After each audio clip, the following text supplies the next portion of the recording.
تازه نوې او په زړه پورې خبر ماکسویل له هندۍ جینۍ سره واده کوي. ګرانو لیدونکو السلام علیکم، وخت مو بخیر، ستړي مشئ. استرالیایي غوره آلراونډر او په شل اوریزو لوبو کې لومړی نمبر کرکټ ټولچارې ماکسویل غواړي له یوې هندو مذهبي سره د واده تړون وکړي. د ماکسویل د مینې تار د اګست په 28 نیټه څرګند شوه. هغه د ویني رامان په نوم یوه هندۍ نجلۍ سره مینه لري او غواړي د خپل عمر اوږده کلونه ورسره یو ځای تیر کړي. ماکسویل خپلې دغې ملګري سره په انسټاګرام ټولنیزه رسنۍ یو ځای تصویرونه خپاره کړي دي.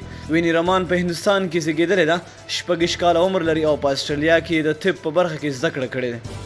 له دې وړاندې پاکستانی حسن علي او پاکستانی کرکټر احمد وسیم هم کوژدنې وکړې. حسن علي له هندۍ نجلۍ سامیا ارزو سره په دوبۍ کې د کوژدې مراسم پر ځای کړل. د حسن علي میرمن د عربي متحده اماراتو په یو هوایي شرکت کې کار کوي. احمد وسیم بیا له پاکستانی الاصل انګلستانۍ نجلۍ سره واده کړی دی. که چیرې ماکسویل له هندۍ جینۍ سره واده وکړي نو دا به د هم استرالیایي کرکټر شي چې له یوه هندوې سره واده کوي. له ده وړاندې استرالیایي چټک توپ اچوونکی شون ټیټ هم له هندۍ سره واده کړی دی. هغه په 2014 میلادي کال کې معصوم سینګا سره واده وکړ.